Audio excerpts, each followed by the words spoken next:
Hi, good day to you, ma'am. My name is Dante Paraso, a registered electrical engineer working as a seafarers and TDSI Forex Batch 1 graduate. Yan, sir. Can you tell us about your background sa trading, sir? May prior experience ka po ba sa trading and how is it po? I have background sa PSE, but sa Forex, I don't have any background. Nag-start talaga ako as zero knowledge sa Forex. Mm-mm. So, dito talaga kayo nag-start sa TDSI na matutunan ng I- Forex. Opo, Sa opo. PSE, sir, anong year ka nagsimula mag-trade? Actually, nag-start ako mag-trade. Parang sinubukan ko lang. 2000, between 2017 yata or 18. Mga Mm-mm. ganun time. Pre-pandemic po, opo. Oo. Mm-mm. Marami So, pang sa marami pang nananalo nun.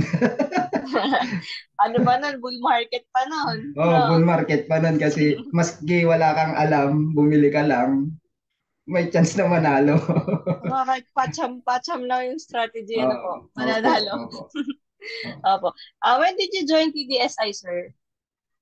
Batch 1? Nag-join, opo, January 2023, batch 1. Bilang po ako sa batch 1. Mm. Ano pong expectations nyo sa TDSI upon joining? So, malaki po yung, actually, malaki po yung expectation ko sa pag-join sa TDSI. Kasi unang-una wala talaga akong alam sa Forex.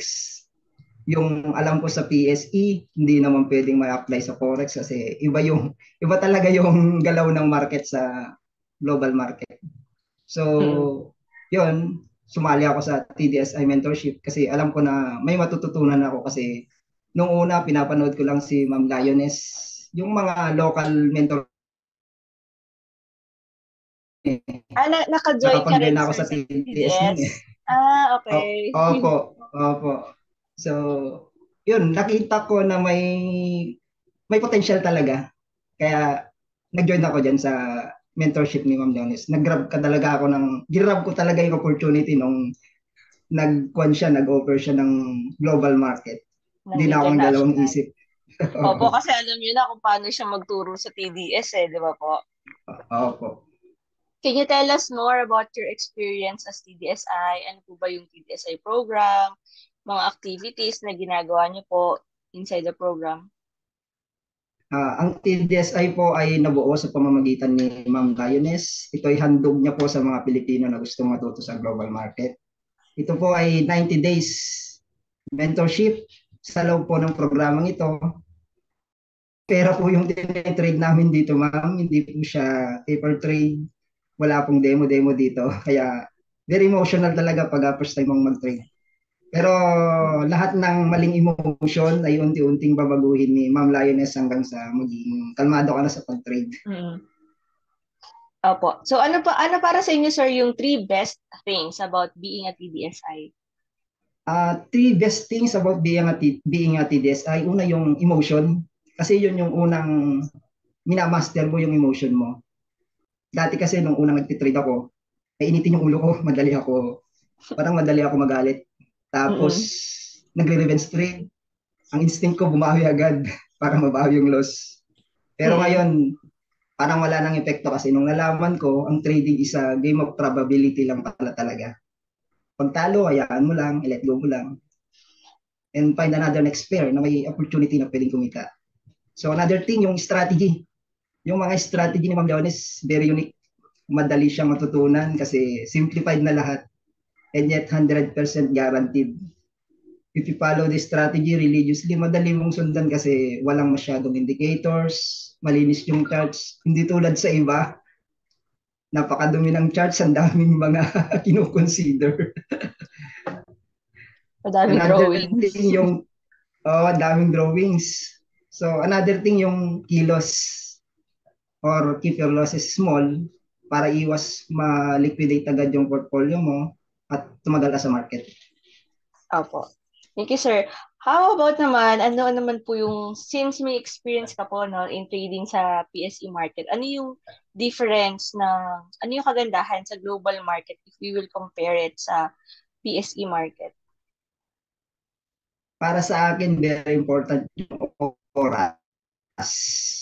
Maganda yung oras ng global kasi sa global market, Walang timeout, continuous yung trade sa market, 5 days a week, 24 hours, pwede mag-trade. After ng work, pwede ka mag-trade. Unlike sa PSE, limited yung oras sa pag-trade. Mag-open siya ng 9 a.m., mag-close siya ng 3 p.m. Sa mga ganong oras, pag empleyado ka sa Pilipinas, parang napakahirap mag-trade kasi hati yung oras mo, yung focus mo wala. O nasa trabaho ka, so parang malilito ka.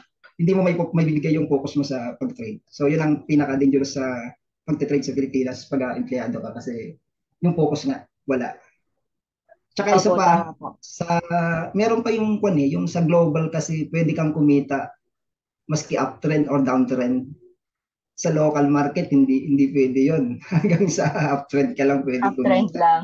Oo nga. Opo. Kung meron sanang shorting, puro pabagsak na yun sa, sa Ayun, PSE. sigurado panalo Totoo po. So, ibig sabihin, sir, hindi ka naman na tayo doon. nahirapan Opo. Hindi ka naman nahirapan sa schedule of your trading since you've mentioned na 24 by 5 ang Forex. Apo. Can you Hindi tell us naman po more ako about your nahirapan. trades?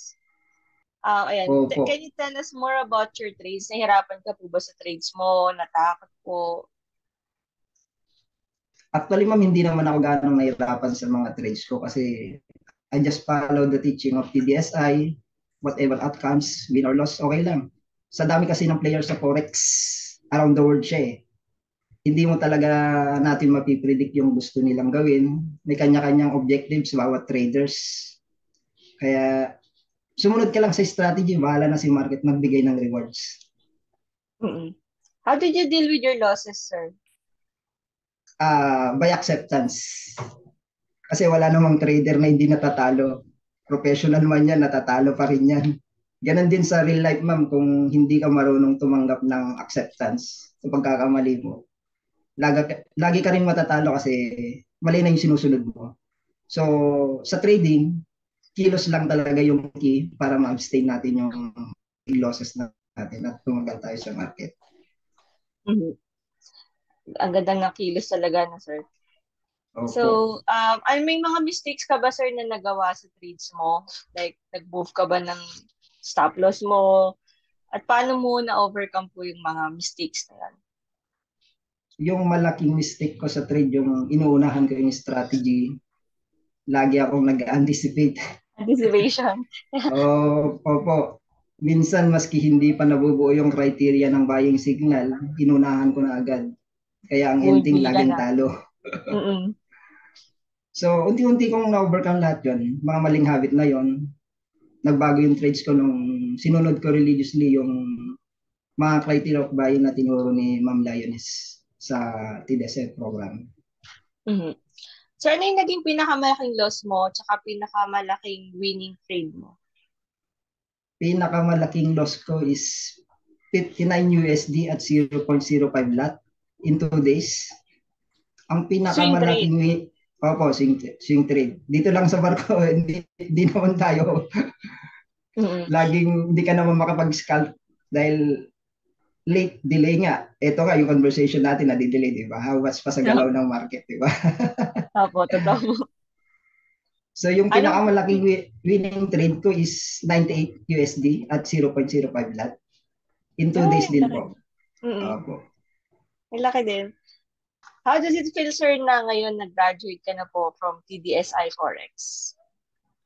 Masayang-masaya man kasi yung natutunan ko sa TDSI, consider sa a lifetime investment siya na pwede ko pagkakitaan habang buhay. Maski mag-for good na ako sa work, meron pa rin, di ba? Hindi na mabababa, hindi na makukuha. Totoo po. Ano, sir, para sa yung hardest part of your trading journey? Hardest part siguro is yung developing your negative emotion na na mag-divert sa positive emotion. Kasi sa totoo lang, yung trading kasi more on psychological siya. Pag natatalo ka, ang unang naapektuhan yung emotion mo. So, pag affected yung emotion mo, pag-trade mo, di ba? Tapos pag natatalo ka, gusto mo bumawi agad. Tapos dito na pumapasok yung revenge trade. Nawawala na yung focus mo sa trading. Kaya ang ending, huge loss. Mm. Mas Maraming malaking beses ako loss. nangyari ganyan. Oo. Buti okay na yung ano. Nakapag-bootcamp ka na ba, sir? Nakaka-enroll ka na ba Yes, dun? yes, ma'am. Bootcamp number 1, so nag-enroll din ako ng bootcamp number 2, and then Ayun andito nga. rin ako sa masterclass. Aba, classmate pala tayo sa masterclass. So, ano masasabi mo sa bootcamp 1? Bootcamp 1, napakaganda po ng bootcamp 1. Doon talaga hasain yung kwan mo kung paano ka mag-let go ng loss. Dati kasi may mga hope pang nangyayari. Tataas pa to, pero yung pala nababiolate na natin yung tinuturo ni Ma'am Gaules na doon talaga ako natuto kasi doon ko na-apply talaga yung kilos. Kasi dati may mga second option pa ako, ina-adjust ko dati eh. Adjust ko yung losses. Minsan nakakadalawang adjust ako hanggang sa lumalaki yung loss. Mm-mm. So that time na naka-attend ako, parang sabi ko parang mas maganda siguro kung sundan ko na lang kung ano yung tinuturo. Wag na akong gumawa ng sarili kong strategy na mag-adjust ng loss. Kasi talagang susubukin ka ni market eh. Habang ina-adjust mo, parang marunong din, may isip din siyang lalo niyang binababa yung, yung Pupuntahan price niya ba. yung stop loss mo, sir. Pupuntahan niya yung Opo, inuusog-usog mo na yan. lagi niyang, opo, lagi niyang aabutin din. Ending, mas malaking loss. Ano po?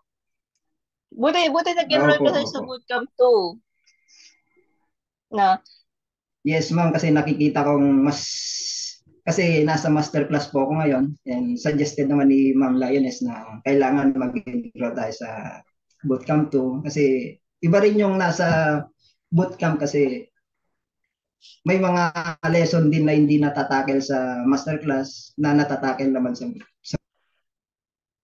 bootcamp. opo. Buti Kaya nag-enroll ka sir sa expected ko na masterclass. may mas Yes. matututunan ako sa bootcamp. Yes, Buti ma'am, kasi nag yun na yung kwan ko eh. Oo, kasi swing trade ka eh. Di ba? Kaya tama lang Opo. na Yun nga nag-enroll ka yung doon. yun nga yung kwan ko ma'am, naging reason ko kung bakit nag-enroll ako sa masterclass kasi nung pinopromote niya yung masterclass, sabi niya swing trade. Kaya sabi ko nung nagkuan, nung parang nag-orientation siya nung first before mag-masterclass, sabi ko, yes, mama, parang nag-comment ako doon na timing na pang seafarers itong masterclass na to. Kasi Mm-mm. swing trade niya siya. Opo, bagay talaga sa inyo na mahina lang internet. Ano po? Opo, Okay. opo. So will you recommend TDSI to your friends and family? Yes, ma'am, absolutely recommended. Actually nga, yung nakwento ko sa iyo kanina, ma'am, si Mrs. yung nag-enroll dito sa TDSI Global Market. Pero that time, nung nagsimula yung mentorship January, nanganak siya, so hindi niya na kayang pagsabayin yung pag-aaral niya Sa sa Forex. trading, sa forex. So nag-decide ako na ako yung magtuloy kasi nakikita ko naman yung potential na kikita talaga. Lalo na pag Mm. nandito ka sa TDSI mentorship. So yun, siguro pag medyo maluwag-lag na siya, Ayan. Last na sir, ano po ang final message mo sa ibang traders na gustong mag-trade sa global market? final message ko po sa mga trader na gustong mag-trade sa global market na wag po silang matakot na sumubok sa global market kasi kung gusto nyo talagang matuto sa global market at maging successful someday, I suggest na mag-join kayo sa TDSI mentorship. 100% guaranteed na matututo kayo. Dahil marami na po kami nagpapatotoo sa inyo at isa na po ako doon. From zero knowledge sa Forex until unti-unting natuto at kumita na rin sa Forex. Through the help of TDSI mentorship and unending support of Ma'am Lioness. Ayan. Thank you, sir. And again, we are so proud of you and congratulations po for graduating the course. Thank you, ma'am. Thank you. Thank you, sir. Thank you, sir.